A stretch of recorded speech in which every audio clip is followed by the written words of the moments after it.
오늘 함께 보실 말씀은 마가복음 2장 13절에서 22절인데요. 13절과 14절 그리고 22절만 읽도록 하겠습니다. 제가 한 절, 여러분이 한 절, 마지막은 다 함께 읽겠습니다. 예수께서 다시 바닷가에 나가심에 큰 무리가 나왔거늘 예수께서 그들을 가르치시니라.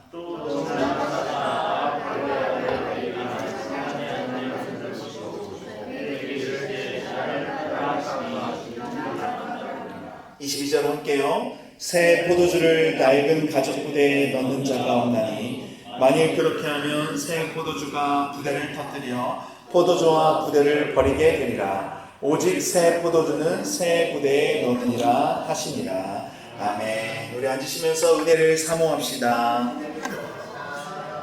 네, 여러분 한 주간 평안하셨습니까? 어젯밤에는 그리고 어제는 폭풍 같은 뭔가 비가 내리고 오늘 이렇게 또 화창한 날씨를 주셔서 정말 너무너무 감사하고 너무 좋은 것 같습니다. 그렇게 날이 좀 왔다 갔다 하다 보니까 몸이 좀 아프신 분들도 있고 그러는데요.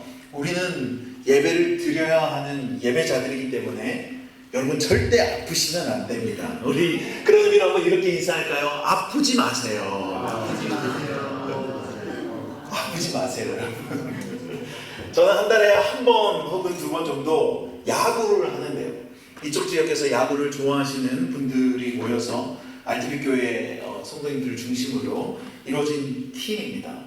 제가 알기로 저희 교회 일대 담임 목사님이셨던 김우영 목사님도 이 야구를 굉장히 잘하셨다고 제가 들었는데 저는 그분에 비하면 훨씬 부족하지만 그래도 저희 팀에서 제가 투수를 하고 있습니다. 여러분 그 투수를 하면서 가장 힘들 때가 어떤 때인 줄 아세요? 안타를 맞았을 때 아니면 제가 공을 던졌는데 그걸로 홈런을 쳤을 때 물론 그 홈런을 맞을 때 저의 멘탈도 같이 이렇게 날아가긴 했지만 투수가 가장 힘들 때는 공을 던지고 제가 생각했을 때 분명히 스트라이크 들어갔는데 심판이 볼이라고 할 때입니다. 기가 막히게 스트라이크가 된 줄 알고 삼진이라 생각하고 딱 마운드를 내려갔는데 볼이라는 소리를 들었을 때는 힘이 쭉 빠지고 정말 멘탈이 그때부터 흔들리기 시작해요. 이처럼 이 스트라이크 그 존에 대한 기준이 이 투수와 심판이 좀 다를 때 굉장히 투수 입장에서는 힘이 듭니다. 그럴 때는 얼른 내 기준을 그냥 버리고 그 심판이 원하는 기준에 맞춰서 공을 던져야 돼요. 계속 고집하다가 보면 심판이 너무 좀 이상하다 생각하다 보면 팀이 질 수밖에 없고 굉장히 미련한 짓이죠. 이런 기준들 때문에 프로 경기에서도 뭐 심판과 선수가 싸우기도 하고 또 양팀이 막 싸우기도 하는 일이 발생합니다. 경기의 승패가 달렸기 때문이죠. 오늘 우리가 읽은 본문에서는 이 경기의 승패 정도의 영향을 끼치는 기준이 아니라 신앙에 대한 기준으로 인해 삶 전체에 영향을 끼치는 일이 발생합니다.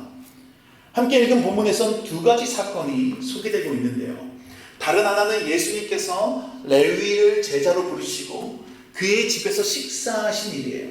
그리고 또 다른 하나는 금식에 대한 이야기입니다. 그리고 각 사건에서 동일하게 그곳에 있던 바리새인의 서기관들, 바리새인들이죠. 예수님의 행동에 못마땅해 해서 어찌하여? 라고 하면서 질문을 하죠.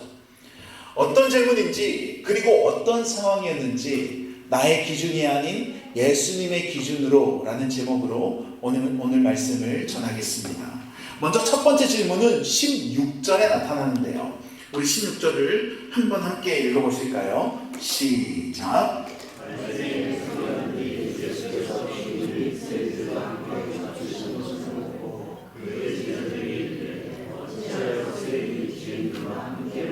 아멘. 어찌하여 세리 및 죄인들과 함께 먹는가? 이 예수님이 세리와 죄인들과 함께 밥을 먹고 있냐는 거예요. 왜 예수님이 그러고 있냐는 것이죠.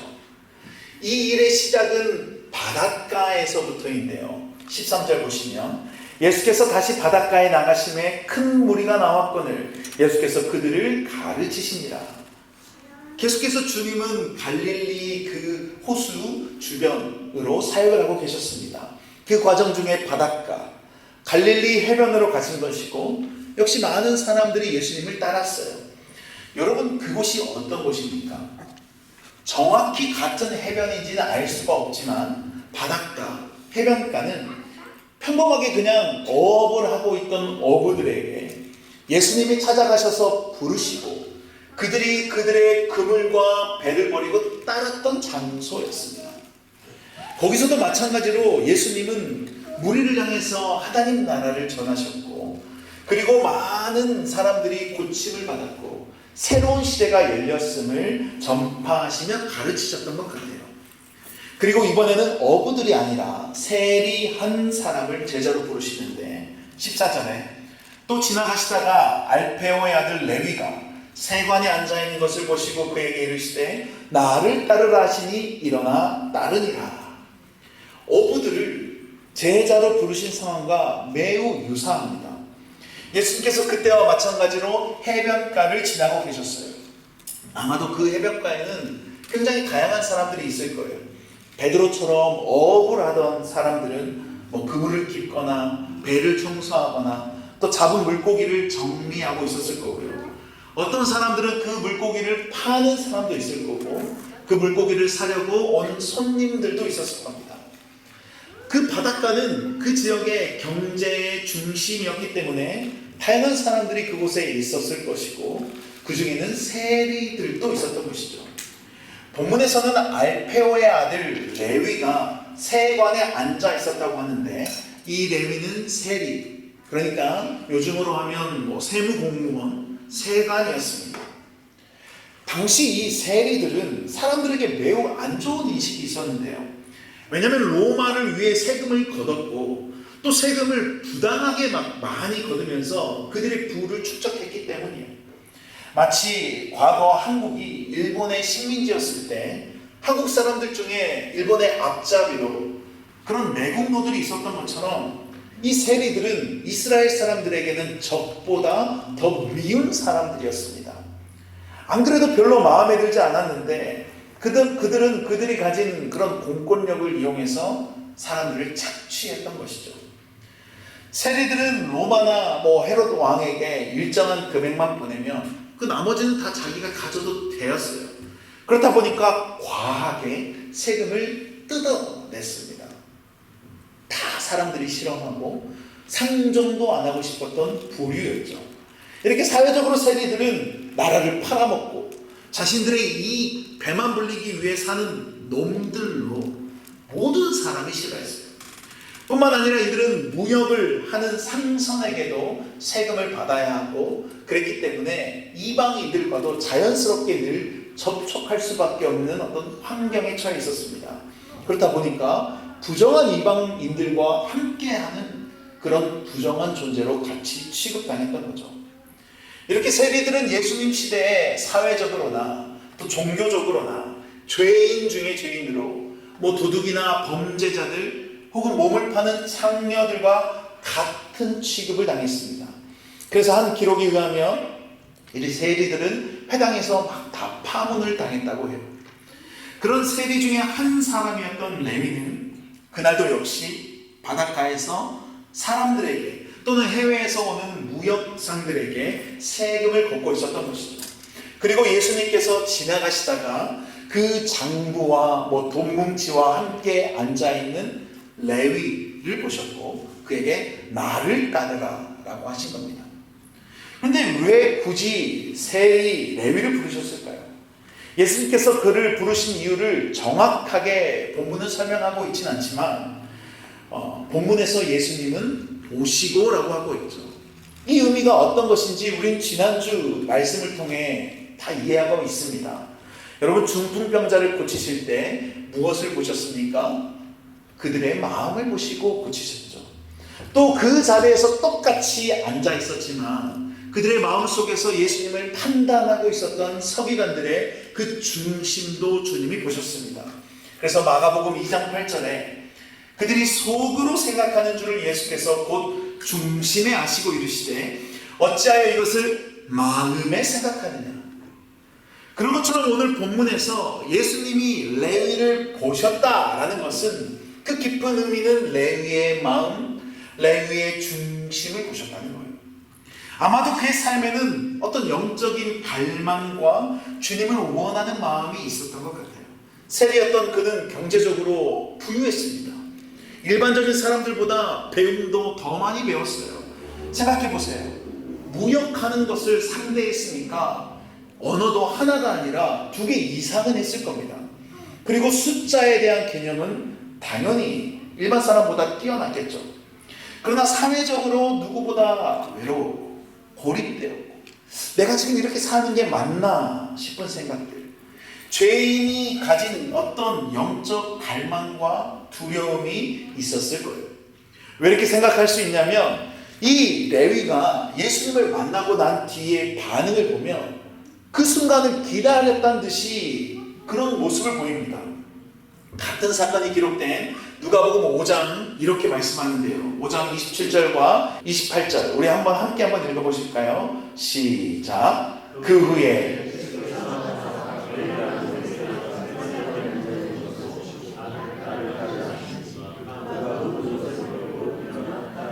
아멘. 어떻게 반응합니까? 모든 것을 버리고 일어나 따르니라.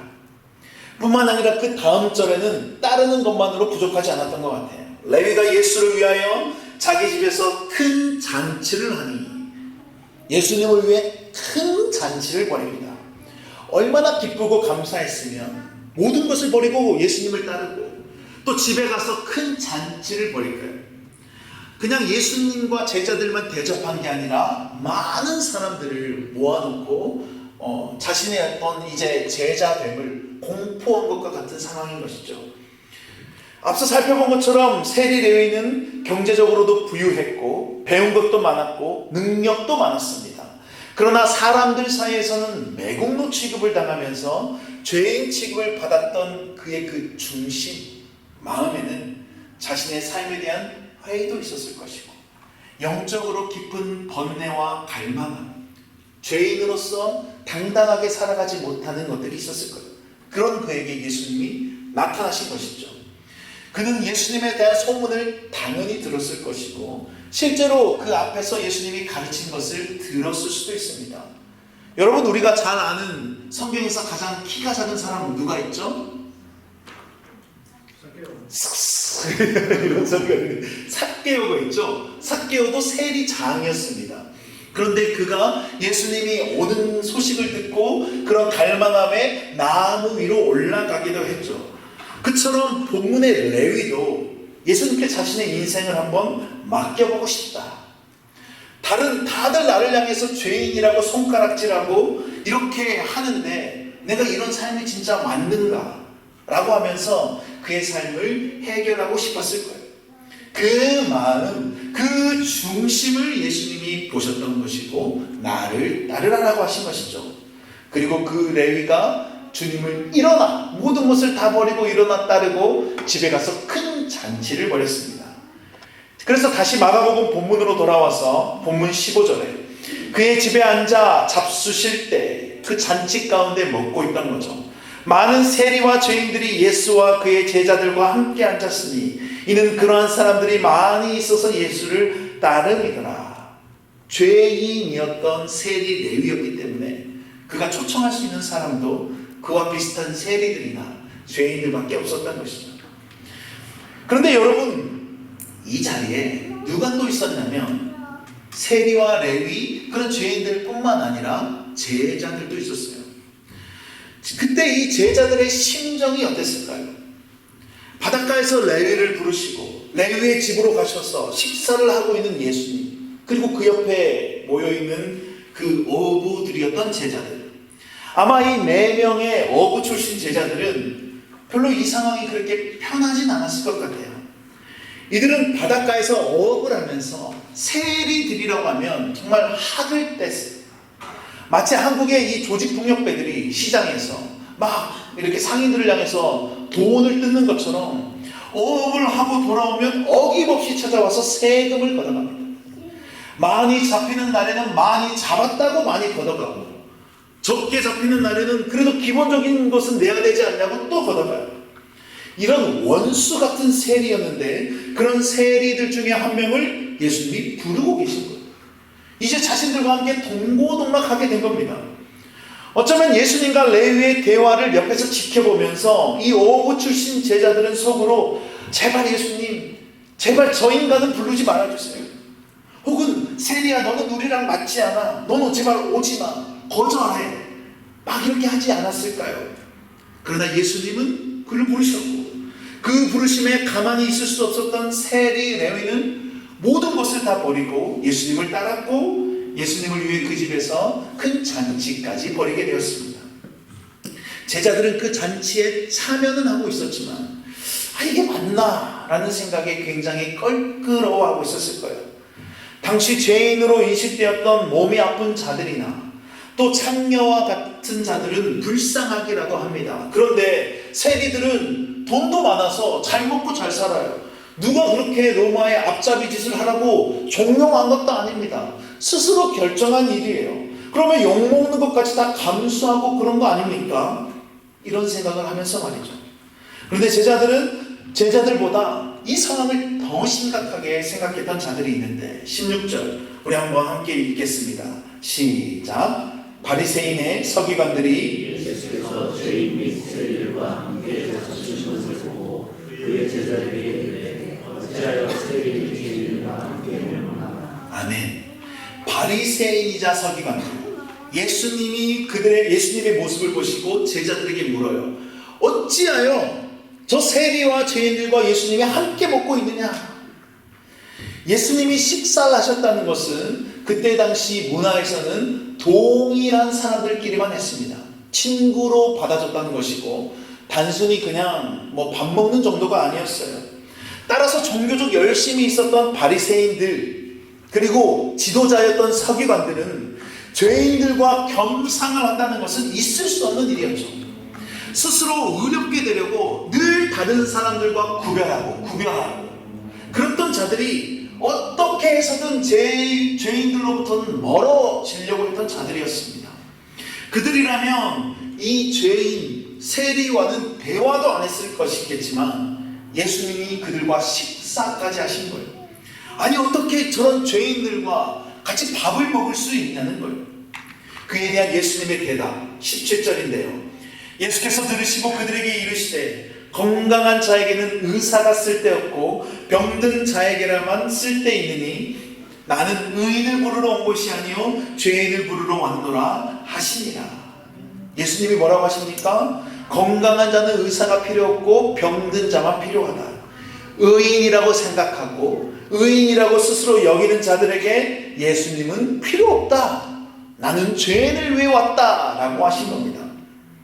앞서 살펴본 것처럼 평소 이 바리새인들은 누구보다도 스스로를 의인이라고 여겼습니다.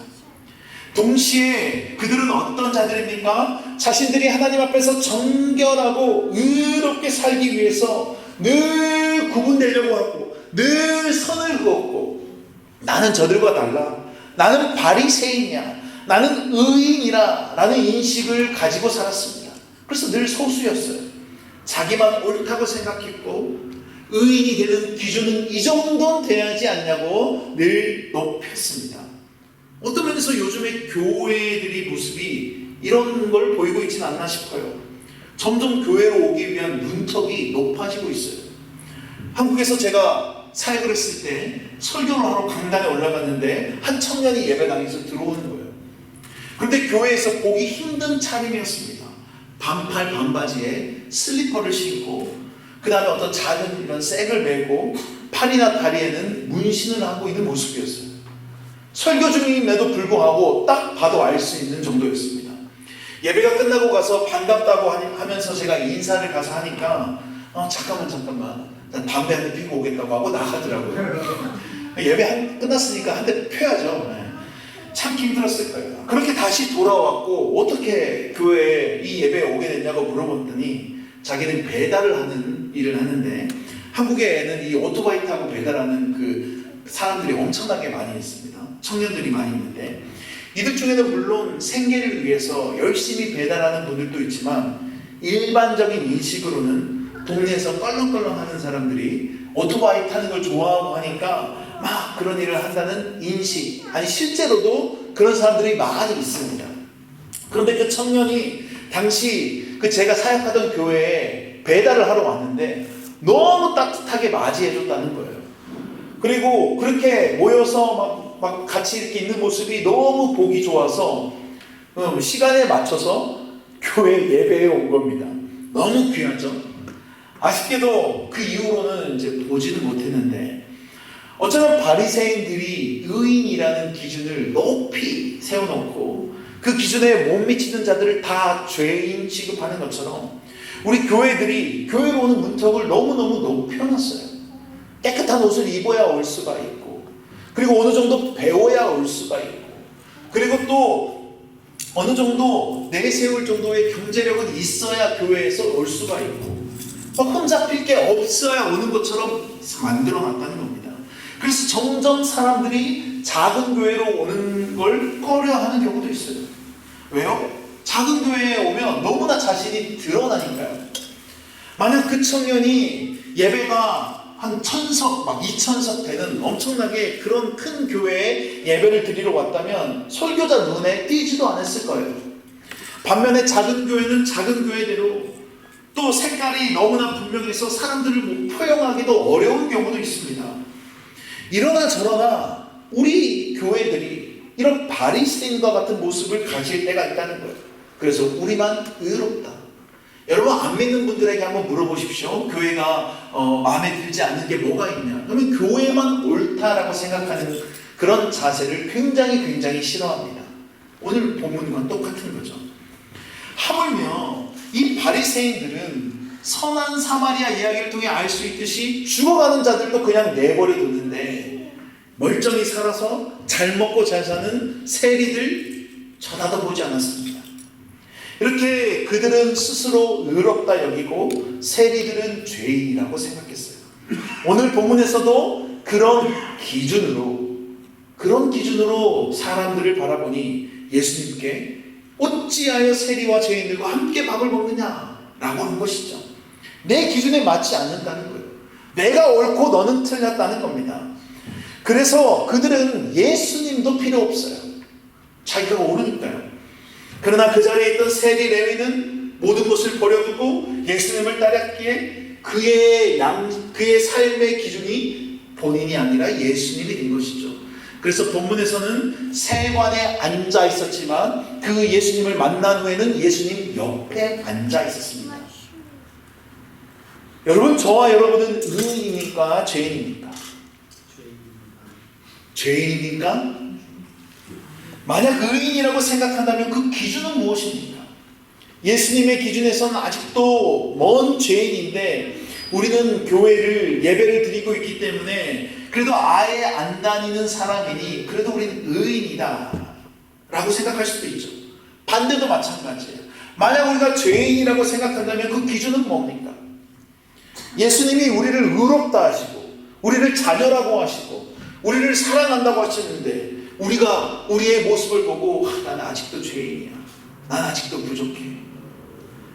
그래서 혹시 우리의 삶 가운데 다양한 모습으로 이렇게 어찌하여 세리, 죄인과 함께 먹느냐라는 질문을 하고 있진 않냐는 것이죠. 우리의 기준은 내가 아니라 예수님이어야 해요. 그래서 간단합니다. 주님이 하신 것처럼 하면 되죠. 참 말은 쉬워요, 그렇죠? 이들은 또 두 번째 질문을 하는데 18절 한번 함께 읽어보실까요? 시작. 요한의 제자들과 바리새인이 금식하고 있는지라 사람들이 예수께 와서 말하되 요한의 제자들과 바리새인의 제자들은 금식하는데 어찌하여 당신의 제자들은 금식하지 않느니까. 아멘. 사람들이 예수님께 두 번째 질문을 하고 있는데 누가복음에 보면 이 사람들은 그 앞에서 질문했던 그 연장성산에서의 질문을 하고 있어요. 아무튼 그들의 질문은 어찌하여 당신의 제자들은 금식하지 아니하니까? 왜 금식 안 하고 먹고 있냐는 거예요. 구약에서 금식은 애통과 그리고 회개의 행위였습니다. 그래서 속죄일이나 대속일과 같은 때에 행해졌어요. 그런데 거기에 더해서 바리새인들은 일주일에 2번씩 금식했습니다. 월요일, 목요일.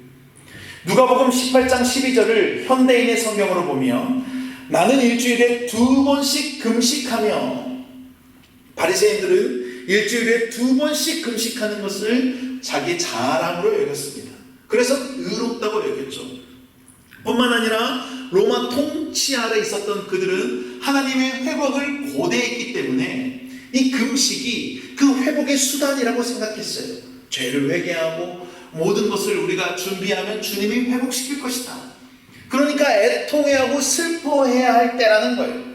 따라서 서기관들이 어찌하여 당신의 제자들은 금식하지 아니니까 하는 질문은 지금 그렇게 잔치를 벌이고 먹고 즐거울 때가 아니라 슬퍼하고 애통해하고 우리 의인들처럼 금식해야 되지 않느냐 라는 질문이에요. 그래서 예수님이 뭐라고 답하시죠? 19절. 예수께서 그들에게 이르시되 혼인집 손님들이 신랑과 함께 있을 때 금식할 수 있느냐? 신랑과 함께 있을 동안에는 금식할 수 없느니라. 결혼식을 비유로 결혼식에 손님들이 신랑과 같이 있을 때는 어떻게 애통하고 슬퍼할 수 있겠냐? 금식할 수 없다라는 거예요. 여러분, 손님들이 결혼식에 참여한 이유는 간단해요. 그 결혼을 축하하고 기뻐하고 즐거워하기 위함이에요. 그 누구도 결혼식에 와서 슬퍼하고 애통하는 사람은 없습니다. 그렇게 결혼식에 신랑과 같이 있는데 어떻게 금식할 수 있겠냐라는 거예요. 지금은 그럴 때가 아니라는 겁니다. 그래서 20절. 그러나 신랑을 빼앗길 날이 이르니 그날에는 금식할 것이니라. 그때는 금식할 거라는 거죠. 금식 자체를 부정하는 게 아니라 지금이 금식할 때가 아니라는 겁니다.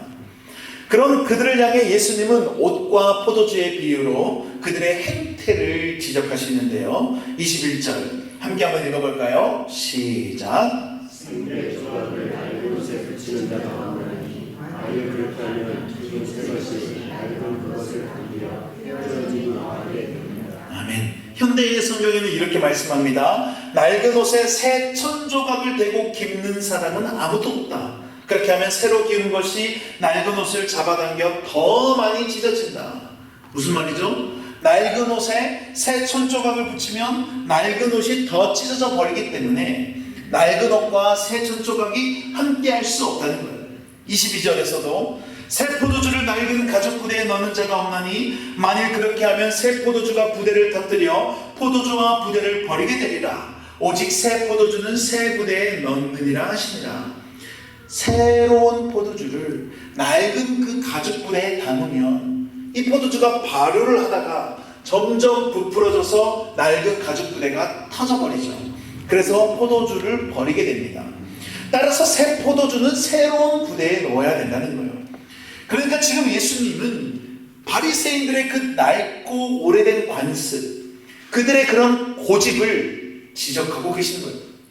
낡은 옷, 낡은 가죽 부대는 바리새인들의 기준, 그들의 사고방식을 의미하는 것이고, 새 천조각, 새 부대는 하나님의 아들 예수 그리스도로 인해 새로워진 것을 의미합니다. 따라서 하나님 나라가 임했고 그 나라로 인해 잔치가 벌어지고 있는데 지금이 어느 때인 줄도 모르고 그들의 기준에서 옳다고 생각하고 금식하냐라는 것이죠. 모든 것이 바뀌어야 하고 모든 것이 새로운 생활 양식에 맞춰야 합니다. 이제 예수님으로 인해서 율법의 시대는 갔고 은혜의 시대가 왔기 때문이에요. 여러분, 그렇다면 저와 여러분은 금식을 해야 할까요? 식사를 해야 할까요? 이따 합시다. 만약 우리가 금식을 해야 한다면 그 기준은 뭡니까?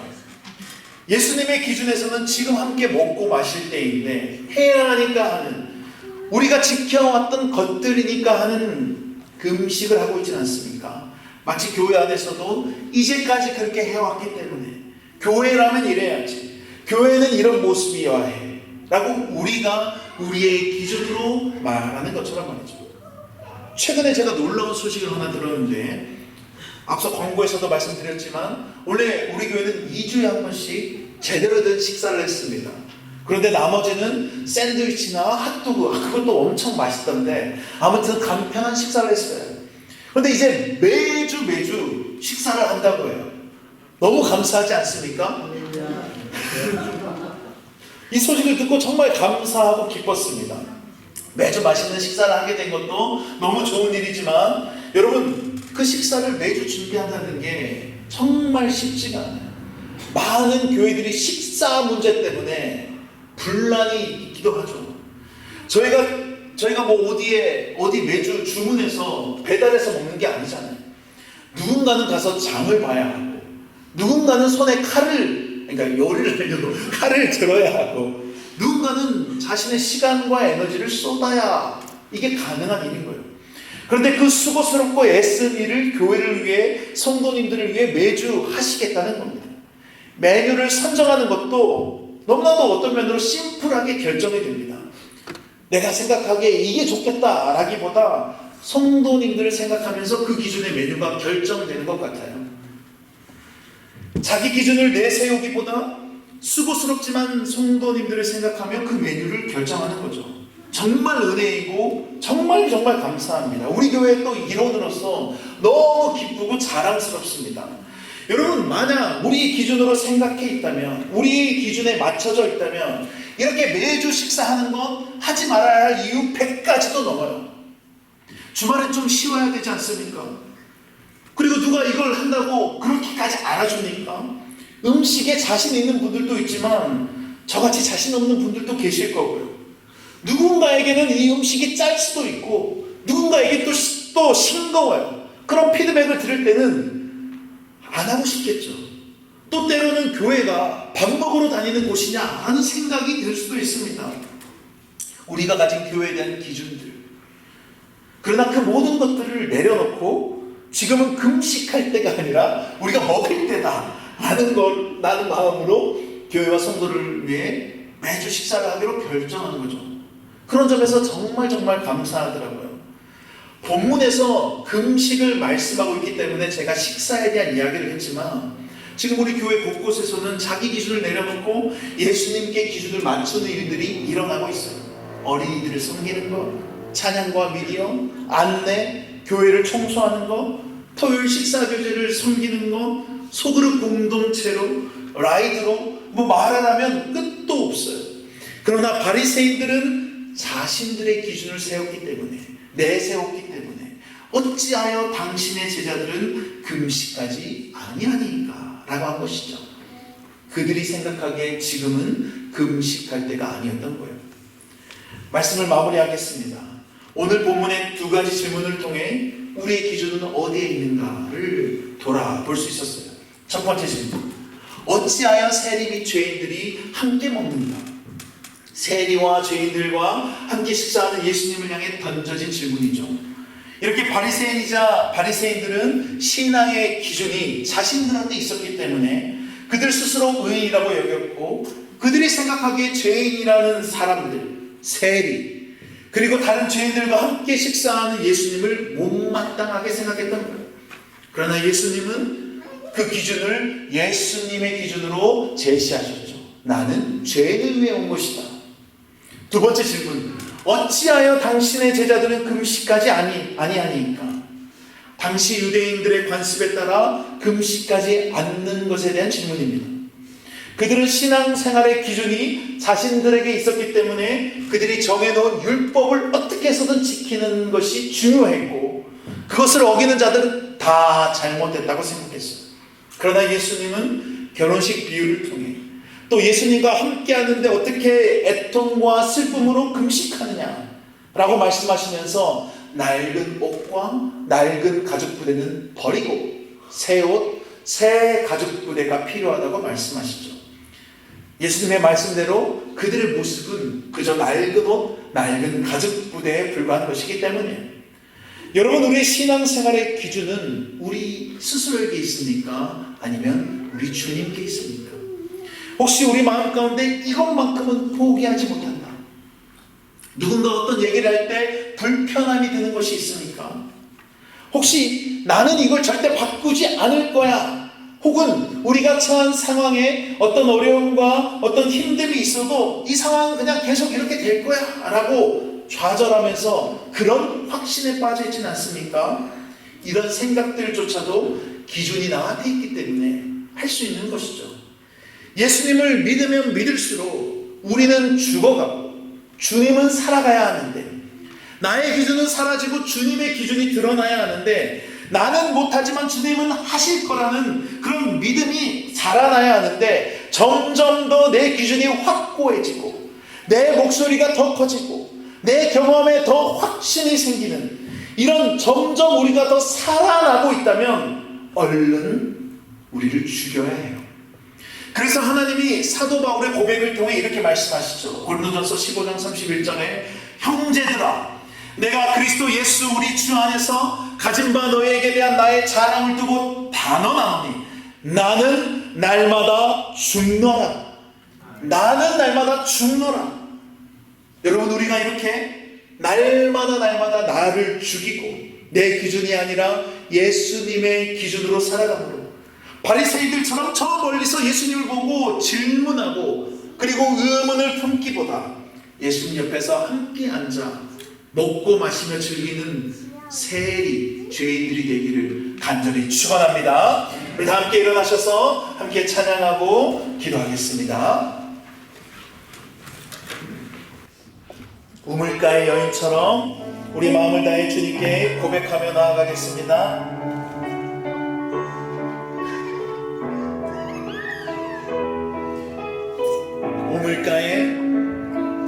우물가의 여인처럼 난 구했네. 헛되고 헛된 것들을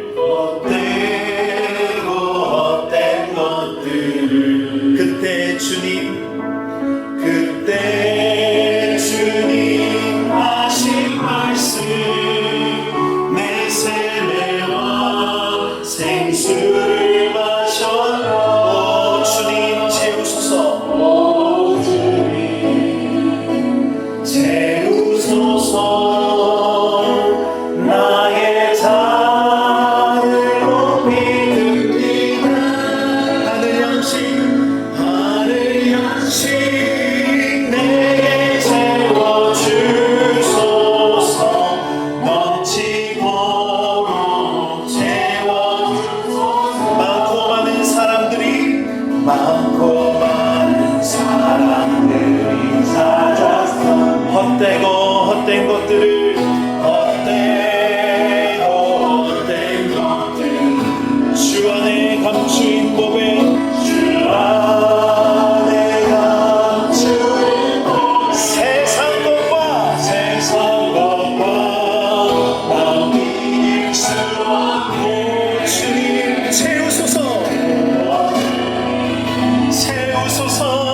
나의 기준을 내려놓고 오직 예수님의 기준에 맞추기를 원합니다. 우리가 생각했던 모든 경험들과 고집과 아집과 생각과 지혜를 내려놓고 주님께 온전히 맡기며 레위처럼 모든 것을 버리고 따르기를 원하오니 주님 우리를 불쌍히 여겨 주옵소서. 우리 주여 한번을 치고 주님께 기도하겠습니다. 주여 살아계신 아버지